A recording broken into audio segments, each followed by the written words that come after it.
Oséias, capítulo 12, verso 3 e o verso 4 diz: no ventre da mãe segurou o calcanhar do seu irmão.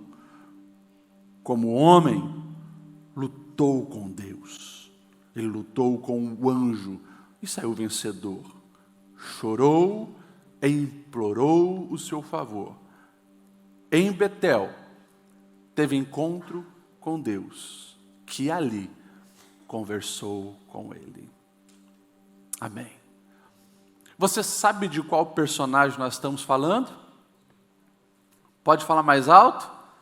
Jacó. Estaremos falando sobre Jacó. E eu gostaria de ministrar sobre esse tema, o drama de Jacó, dentro da temática proposta para esse mês de setembro amarelo. Que nós possamos de fato decidir viver. E Jacó, ele é um dos personagens que muito sofreu. Eu lembro você, nenhuma história que chegou até nós da Bíblia Sagrada é por acaso. Todas elas são para me inspirar e te inspirar, revelar o agir de Deus, mostrar como Deus faz, mostrar como Deus é misericordioso, mostrar os projetos de Deus que vão muito além do nosso. E sobre a vida de Jacó não é diferente. Porque muito parecido comigo e contigo, muitas vezes Jacó se perguntou por quê? O que está acontecendo? Até quando? Você já fez essas perguntas? E olha que talvez a sua idade hoje não é a idade de um Jacó quando enfrentou as maiores lutas da sua vida. Eu não sei quantos anos você tem. Deixa eu perguntar para você, você fala no 3 bem alto a sua idade. Quantos anos você tem? 1, 2, 3. Que bom que todo mundo falou junto para o teu vizinho não escutar. Mas eu escutei 50 vindo aqui do pastor Aguiar. Cada fase da vida, ela tem as suas dificuldades, os seus desafios. Cada idade da vida tem as suas dores, que muitas vezes tentam impedir a nossa caminhada, o nutrir a esperança, o conservar a alegria, o manter a fé. Mas o recado dos céus já foi dado hoje aqui, a Vitória chegou aqui, ela disse do Criador da vida, e Ele quer que a gente viva a vida, mas tem dia que é tão difícil, tem fases que são tão tribulosas, tem momentos que é tão complicado, e na vida de Jacó é assim. Deixa eu contar um pouco a história desse personagem para você. Jacó nasceu como resultado de oração e petição ao Senhor. Você imagine, Isaac casa com Rebeca e eles ficam 1, 2, 3 anos esperando um filho e nada. 4, 5, 10, 15, 20 anos. 20 anos sem ter filho numa sociedade onde precisava ter filho. Isaac ora, a bênção vem, Rebeca engravida, os meses vão passando e já no final daquela gestação, ela começa a perceber que tem algo muito diferente acontecendo, porque tem empurrão no ventre dela. E a Bíblia vai nos dizer, o próprio Deus diz, 2 nações estão ali.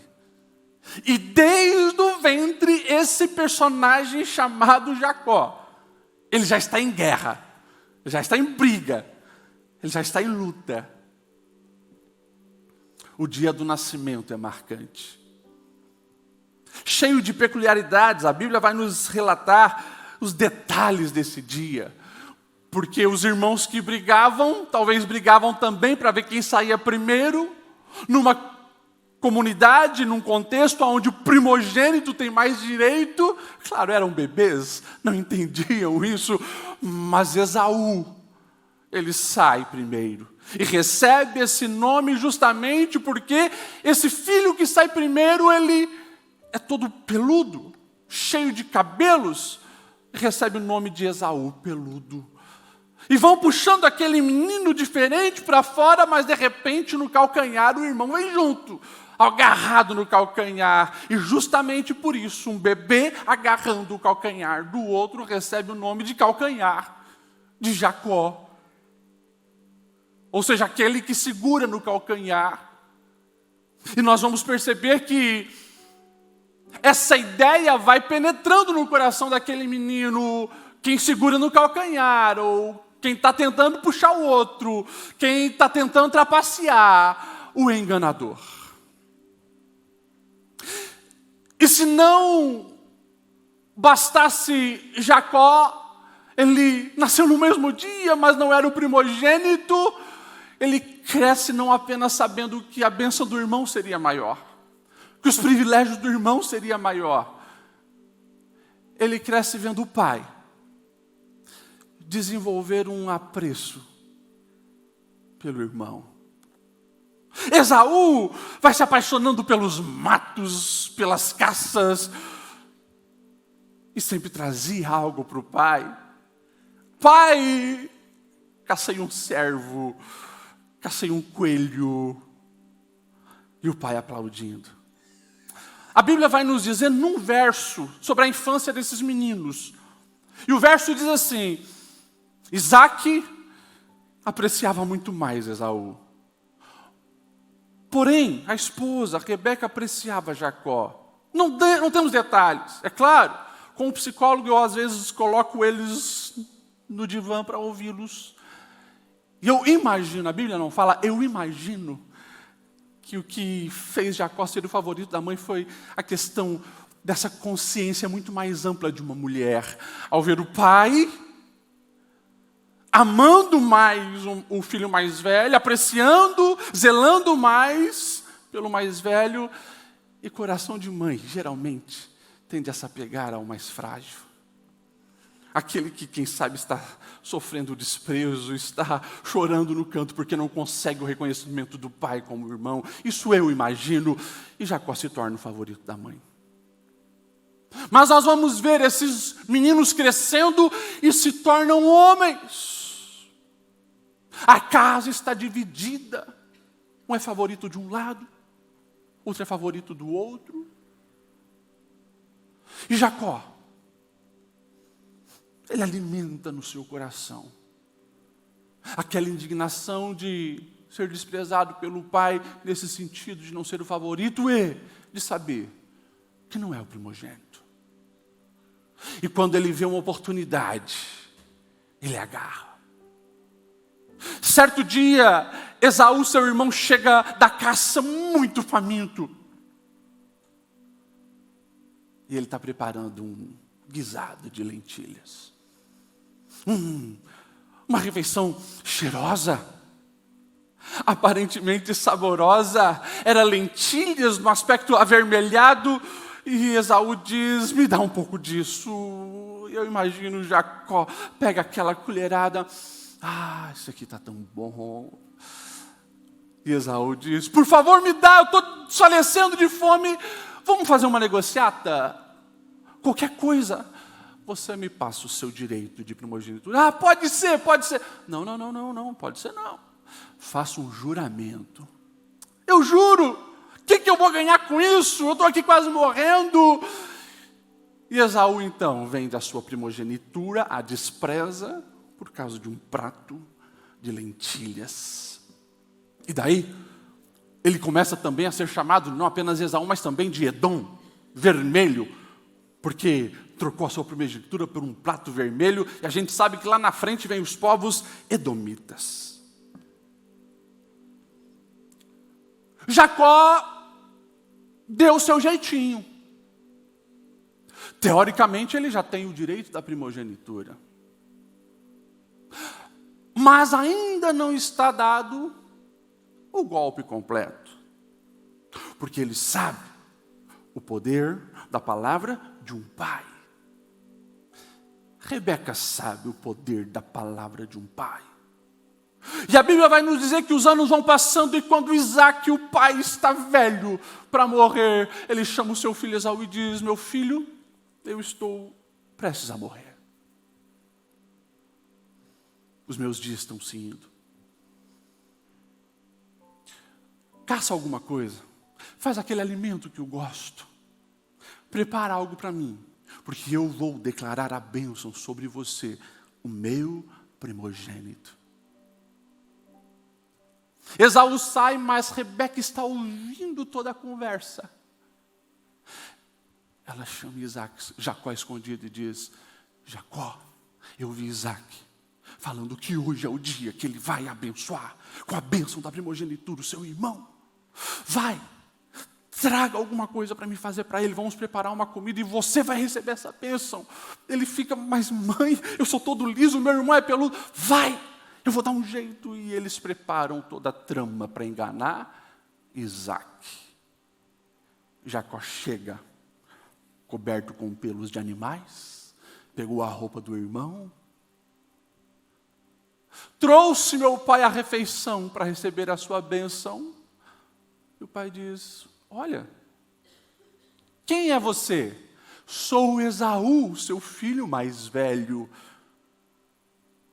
Mas que estranho, a voz parece de Jacó. Meu filho, vem aqui um pouco perto. E ele passa a mão e sente os pelos dos animais, imagina ser o seu filho.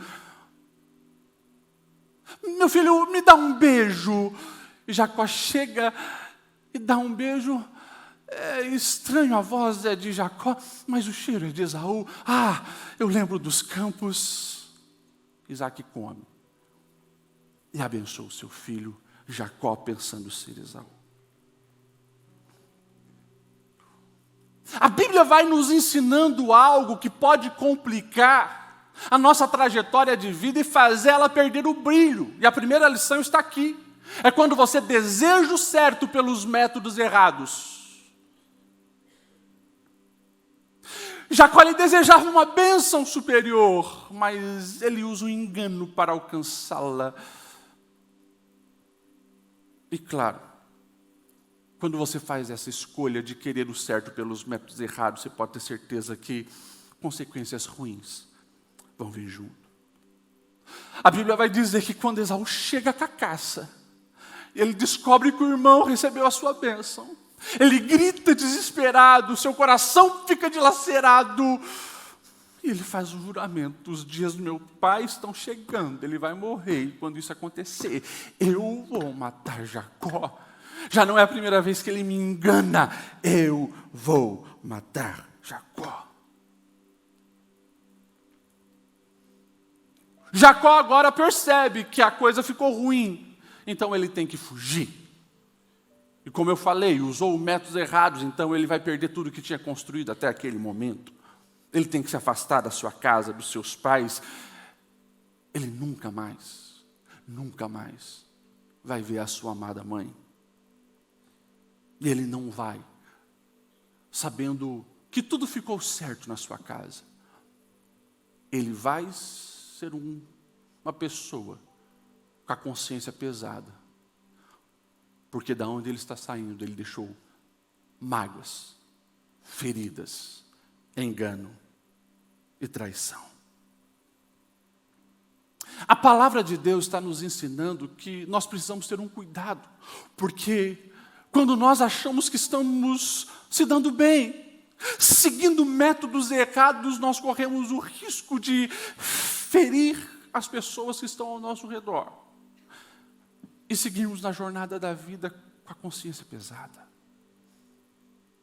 Isso dói. Isso machuca. Isso é algo que vai nos incomodar por um bom tempo. Pastor Lediel, então eu acredito que agora Deus vai fulminar o Jacó por ele ter feito isso. Não. Apesar de Jacó, Deus o amava. Deus tinha um plano para ele. E ainda naquela trajetória de fuga, nós vamos ver Deus mostrando a sua misericórdia, apesar dos erros de Jacó.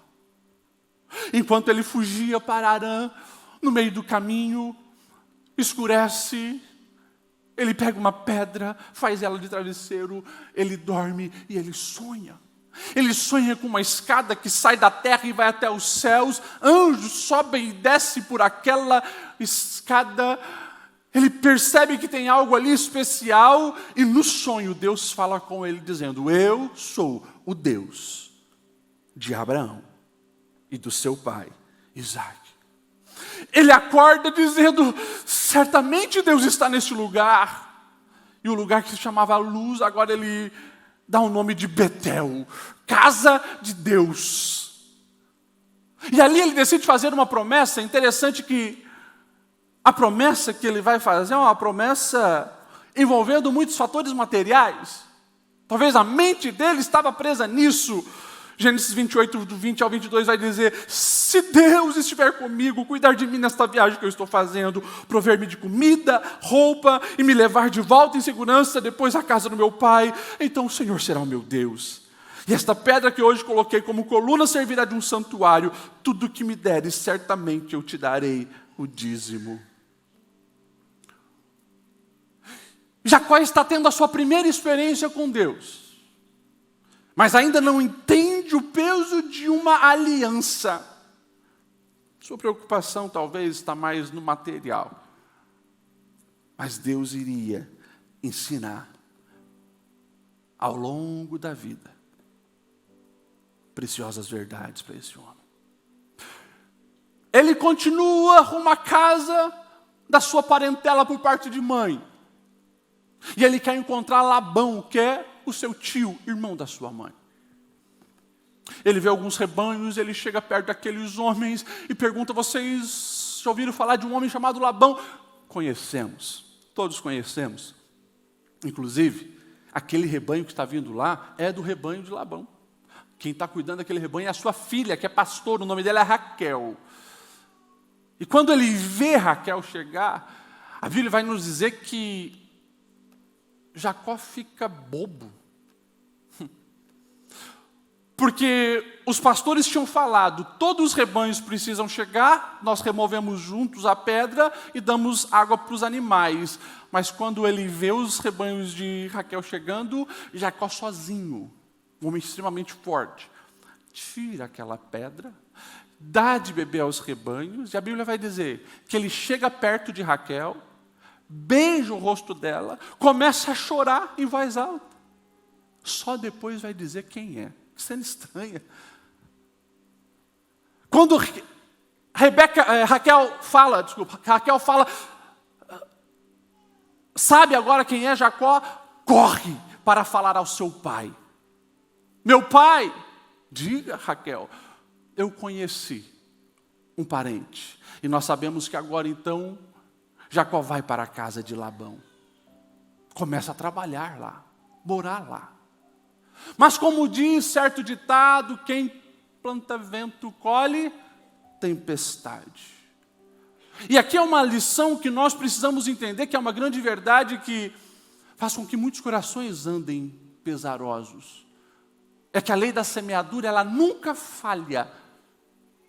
A lei da semeadura nunca falha. Um mês trabalhando na casa de Labão, Labão chega para Jacó e diz: tu é meu sobrinho, não é certo você ficar trabalhando de graça, fala para mim, quanto você quer receber de salário? Um homem apaixonado, né? Fala algumas coisas. Ele estava tão apaixonado por Raquel, que ele olha para Labão e diz: eu quero casar com a sua filha. Raquelzinha, tá bom, é 7 anos de trabalho por ela. Eu aceito. A Bíblia diz que os anos passaram como se fossem dias, porque muito a amava. Mas quem semeia vento colhe. Passa os 7 anos. Ei, eu quero receber a minha bênção, Raquelzinha. A festa foi de arromba. E no breu da noite, ele pensando que estava se deitando com Raquel, estava se deitando com a irmã dela, mais velha, chamada Lia. Labão o enganou. Quando ele acorda apavorado, não era a mulher que ele amava, o que você fez, Labão? Você não sabe que aqui, na nossa região, casam-se primeiro as filhas mais velhas? Você quer, Raquelzinha? Eu quero! Mais 7 anos. 14 anos. Trabalhando.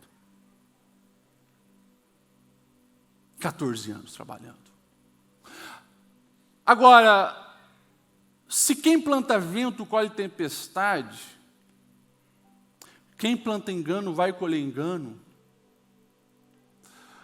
Aquilo trouxe fator extremamente negativo para a vida de Jacó. No sentido de, todos os dias ele chegava em casa e ele percebia que o clima não era agradável. Eu não sei se você, ao ler na Bíblia, Gênesis 30, que fala da genealogia ali, do nascimento dos filhos de Jacó, o que essas mulheres falavam quando esses filhos nasceram.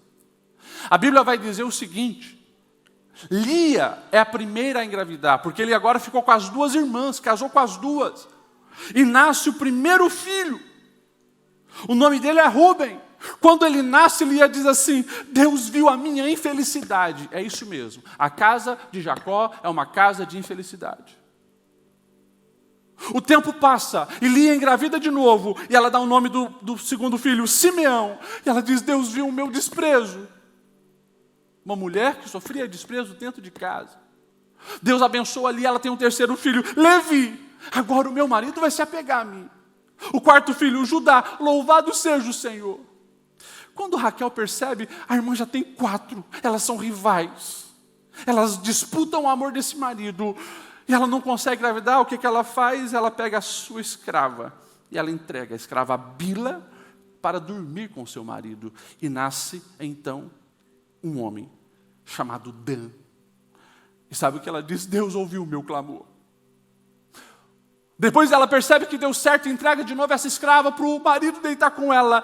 E nasce um outro menino, Naftali, e ela declara: eu lutei contra a minha irmã e eu venci. Quando Lia percebe que ela não engravida mais, e a irmã está jogando sujo, entregando a escrava principal, eu vou fazer assim também, entrega a escrava Zilpa, e nasce Aser. E daí Lia diz: como eu sou feliz.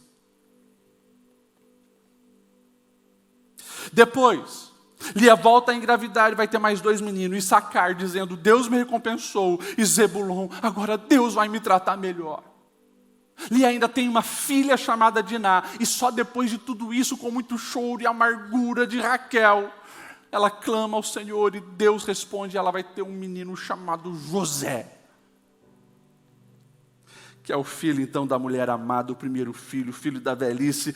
Deus tirou a minha humilhação, diz ela. Agora você imagine essa casa. Que casa complicada. Você que pensou que a sua casa estava complicada, né? Você imagine esse clima. Eu imagino o desgaste emocional desse homem. Não tem como a gente aqui entrar no contexto de tudo isso, mas os anos se passam, 14 anos se passam, Jacó não tem nada, a não ser as mulheres e os filhos, mas quando eu digo nada de bens, e ele chega para o próprio sogro e ele declara: olha, eu tenho trabalhado esse tempo todo para você, será quando que eu vou poder cuidar da minha vida? E daí o sogro diz: não, vamos combinar alguma coisa, mas não vai embora. E daí eles combinam e Deus vai abençoar o esforço de Jacó. Porque se o sogro dizia: olha, os cordeiros que nascerem malhado vão ser o seu, nasceu malhado. Se fosse o listrado, nascia listrado. Se fosse os pretinhos, eram os pretinhos. E assim Deus foi abençoando Jacó, mesmo Labão usando de trapaça, sempre mudando as recompensas, até que ele sai, fugido, escondido. Labão vai atrás indignado. 3 dias atrás dessa família fugitiva, as suas filhas, os seus netos, e quando encontra tem uma discussão. Ele não entende por que fugiram assim, saíram sem se despedir. E daí Jacó também indignado, já vomita tudo. Eu tenho trabalhado anos para você, quase como um escravo. Nunca te faltou uma ovelha, um cordeiro. Na verdade, quando os leão, os animais peçonhentos matavam alguns dos animais, eu pagava o preço para repor para você. Nunca te faltou nada, por que está me tratando assim? Enfim, eles discutiram. fizeram um acordo. Não vamos ficar assim brigados. E agora? Jacó está decidido. Ele precisa resolver aquele problema que ficou lá atrás com o irmão. Ele precisa voltar para a terra do seu pai. Ele precisa encontrar o seu irmão. E se nós formos vendo os detalhes dessa história, agora 20 anos depois, ele está voltando para casa, nós vamos ver que Jacó não é um cara bobo. Ele sabe que o irmão ainda alimenta aquele ódio. O que ele faz? Ele, receoso, manda alguém conferir a situação e eles vão lá. E eles procuram saber como é que está o coração de Esaú. E eles dizem, olha, o Jacó, ele nos enviou porque ele quer vir aqui reconciliar. E Esaú diz, tá bom. Eu imagino, ele grita. E de repente tem um bando ao redor dele. Chegou a hora, cambada. 400 homens vão agora se encontrar com Jacó.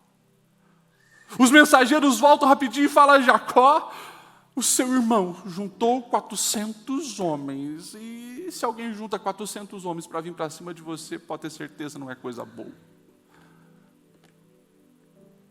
E daí a gente vai ver, em Gênesis 32, do 7 ao 12, o texto diz assim, eu quero ler para você e prestar atenção. Jacó encheu-se de medo e foi tomado de angústia. Então ele dividiu em 2 grupos todos os que estavam com ele, bem como as ovelhas, as cabras, os bois, os camelos, pois ele pensou, se Esaú atacar um grupo, o outro pode escapar. E ele fez uma oração ao Senhor. Presta atenção na oração de Jacó. Deus do meu pai Abraão, Deus de meu pai Isaque, o Senhor mesmo me disseste para me voltar à terra dos meus parentes e eu farei isso. Eu não sou digno de toda a bondade e lealdade com quem tem tratado o seu servo. Quando eu atravessei o Jordão eu tinha apenas o meu cajado e agora eu possuo caravanas. Livra-me, eu rogo, das mãos do meu irmão Esaú, porque eu tenho medo que ele venha nos atacar, tanto a mim como as mães e as crianças. Senhor, tu prometeste que esteja certo de que eu farei prosperar e farei seu descendente numeroso como a areia do mar, que não se pode contar. Presta atenção no que a Bíblia está nos ensinando.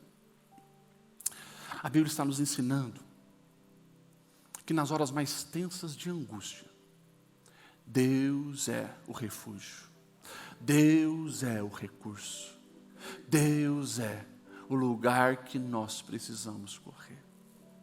Jacó angustiado, ele sabia que a morte era uma possibilidade real para ele e para todos os seus descendentes. E nesse momento, ele corre para Deus. Presta atenção no que eu vou te falar agora. Eu acredito que aquele talvez era o momento mais angustiante da vida de Jacó. Mas era também onde ele fazia as suas orações mais verdadeiras. Entenda essa verdade. Os dias de angústias são grandes oportunidades de você viver as mais belas e fortes experiências com Deus. Há uma pedagogia no dia da angústia. Se a gente for lá para o Novo Testamento, você vai ver que talvez o maior dia de angústia é para Pedro. O dia que ele 3 vezes negou a Cristo. O texto vai dizer que ele sai e ele chora amargamente. Porque ele estava muito frustrado. Mas aquela frustração era o início de uma restauração necessária na vida de Pedro. Porque antes ele batia no peito e dizia, eu sou bom, eu me basto. Aquele dia ele descobriu que não era nada. Se decepcionou com ele mesmo. E esse é um momento oportuno para voltar os olhos para o Senhor. A Bíblia vai nos dizer que Jacó, naquela angústia, ele planeja amenizar a raiva do seu irmão. Ele organiza presentes, gados, ovelhas, cordeiros, e se você somar tudo, dá mais de 500 cabeças de gado, e manda para o seu irmão. Ele faz a sua família atravessar o ribeiro de Jaboque. E ele vai lá, no Val de Jaboque. Se você olhar os detalhes da Bíblia, você vai ver que no texto que depois que ele faz passar todo mundo no Val de Jaboque, imagine um riacho correndo num vale, e tem um lugar que é uma passagem, lá é o val, todo mundo passa, e o texto vai dizer, ele fica sozinho para trás. E quando ele está ali, aparece um homem, e começa a lutar com ele. E aqui, eu queria que você prestasse atenção para a gente caminhar para o final. Em Gênesis 62, do 24 ao 31 diz, Jacó ficou sozinho, veio um homem e pôs-se a lutar com ele até o amanhecer. Quando o homem viu que não poderia dominar Jacó, tocou na articulação da coxa, de forma que a deslocou enquanto lutava. E o homem disse, deixe-me ir, pois o dia já desponta. Mas Jacó respondeu, eu não te deixarei ir, a não ser que me abençoe. Ou seja, Jacó percebeu que ali estava uma autoridade espiritual sobre ele, e ele pede bênção. Mas presta atenção na frase seguinte, e o homem lhe perguntou, qual o seu nome? Na última vez que ele pede bênção para uma autoridade, ele mente, ele engana, ele quer se passar por outro, mas agora, ele percebe que está lutando com Deus. E daí ele diz, Jacó. Quando ele diz Jacó, não é só 4 letras, mas é uma história de engano, de aflição, de angústia, de peso, de amargura. Jacó. Mas como ele bota aquilo para fora, ele está reconhecendo que não pode mais enganar, ele está reconhecendo que não pode mais querer ser outro. Ele tem que reconhecer quem ele é, Jacó. E a frase próxima é, e o homem então disse, seu nome não será Jacó, mas Israel, porque você lutou com Deus e com homens e venceu. Daquela experiência, Jacó sai dizendo, eu vi Deus face a face, e a minha vida foi poupada. E ao nascer do sol, ele atravessou mancando por causa da sua coxa. Ali, no dia da confissão, do reconhecimento, onde ele reconhece a misericórdia de Deus sobre a vida dele, ele tem o nome trocado, ele tem o seu aspecto físico diferenciado, porque agora ele está com um machucado na coxa, ele está manquejando, mas ele agora sai com a sua alma restaurada. Antes, não manquejava por fora, talvez manquejava por dentro. Agora as coisas inverteram. E ele sabe que Deus está com ele. Sabe o que isso está nos dizendo? Está nos dizendo que a transformação que nós precisamos, a mudança que nós precisamos na nossa alma é resultado de uma experiência real com o nosso Deus. O encontro real com Deus muda a nossa vida, muda a nossa rota, muda a nossa história, nos traz a verdadeira esperança para viver.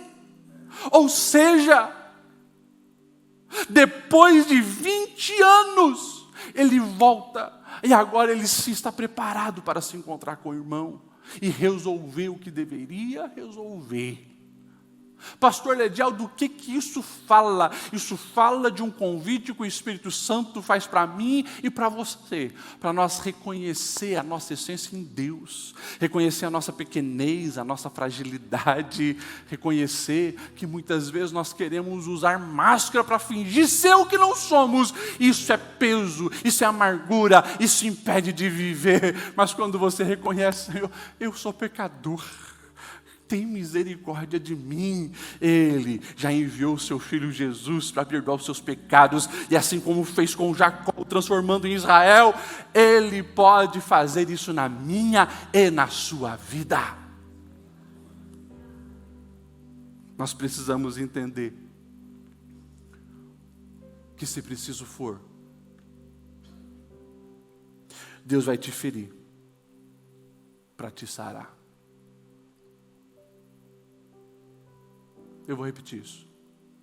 Se preciso for para você voltar à sua essência, se preciso for para você viver uma restauração verdadeira, se preciso for para você sair das máscaras, se preciso for para você parar com esse fingimento que é feliz e não é, que tem paz e não tem, se preciso for, Ele vai te ferir, para a sua essência aparecer. Mas a ferida da alma Ele trata, Ele sara, Ele cura. E você sendo você mesmo nele, a vida se torna maravilhosa. Faz sentido. Daí é possível caminhar de cabeça erguida. A Bíblia vai nos dizer, em Gênesis 33, que o encontro acontece. O texto vai dizer, quando Jacó olhou e viu Esaú que estava se aproximando com 400 homens, ele dividiu as crianças entre Lia, Raquel e as 2 servas, colocou as servas e os filhos à frente, Lia e seus filhos depois, e Raquel com José por último, e ele mesmo passou à frente, e ao se aproximar do seu irmão, curvou-se até o chão 7 vezes. Agora presta atenção na reação do irmão. Mas Esaú correu ao encontro de Jacó, o abraçou no pescoço, o beijou, e eles choraram. Escuta isso. Será que Esaú ficou encantado pelos presentes e recebeu os presentes e perdoou? Não. Ele mesmo depois vai dizer, eu não preciso disso. Sabe o que aconteceu? Enquanto Jacó estava na presença de Deus, se humilhando, reconhecendo a superioridade de Deus, tendo a vida dele trocada, simbolizada ali pelo nome, enquanto ele estava com Deus, Deus mudava o coração do seu irmão Esaú. Escuta o que a palavra de Deus está dizendo para mim e para você. Muitas situações não vão ser resolvidas por presente. Muitos corações não vão ser quebrantados pelos seus argumentos e pelas suas palavras. É só na presença de Deus. É só no quebrantamento de vida. É só você permitindo que Deus trabalhe dentro de você. Agora Jacó não é mais o enganador. Ele é Israel. Voltou para acertar a vida com seu irmão. Voltou para resolver algo que 20 anos atormentou a sua vida e a vida do irmão. Agora, ele está preparado para viver as promessas de Deus. Talvez você está aqui hoje falando, pastor, eu não me lembro de nada de 20 anos atrás que até hoje me atormenta, mas talvez 20 meses, talvez 20 dias. O Espírito Santo nos lembra que tanto quem fere quanto é ferido precisa de perdão. Libera perdão, pede perdão. A Bíblia está nos dizendo que se queremos viver algo novo de Deus, é preciso muitas vezes voltar naquilo que não foi resolvido e acertar e ajustar. A Bíblia está nos ensinando a corrigir, se arrepender. Se preciso for se humilhar, algo que é nobre, que a sociedade hoje despreza, mas segundo a palavra, isso é nobre. Faça, para você viver os planos de Deus sobre a sua vida. Pastor, depois disso, a vida de Jacó foi perfeita? Não foi. Talvez ele ainda sofreria dores maior. Porque nós vamos ver que ele vai ter uma filha estuprada, Ele vai ver os filhos se tornarem homens sanguinários, 2 deles assassinos. Ele vai ver a sua mulher Raquel morrer. Ele vai ver o filho mais velho, Rubens, se deitar com uma concubina, violar o seu leito. Ele vai ver um filho desaparecer. E por pelo menos uns 12, 13 anos, pensando que esse filho está morto. Como, pastor, que esse homem conseguiu estar de pé? Porque agora ele é Israel. Ele entende que a vida não vai ser perfeita, mas a graça de Deus é suficiente para nos manter de pé. As semeaduras que Jacó faz posteriormente ao encontro são diferentes. Consequentemente, a colheita também. As dores que ele sofre não são o ponto final. O ponto final da vida de Jacó é ouvindo falar que o seu filho do coração, José, está vivo. Não só vivo, é governador do Egito. Não só governa o Egito, mas ele controla tudo e está salvando o mundo, inclusive está salvando a própria descendência. Eles vão para o Egito. Por pelo menos uns 14 anos, Jacó vai desfrutar dos seus filhos, dos seus netos, dos seus bisnetos, em segurança, com paz no coração. O fim dele é colocando a mão sobre os seus filhos e os abençoando. Filhos que não foram perfeitos, mas entenderam o legado que dura até hoje. É por isso que até hoje tem uma nação que se chama Israel. E é por isso que até hoje nós oramos dizendo: o Deus de Abraão, o Deus de Jacó e o Deus de Isaac. Nós conseguimos enxergar a bênção e o favor de Deus sobre a vida deste homem, que não teve uma vida fácil, mas conheceu a misericórdia de Deus, e isso bastou.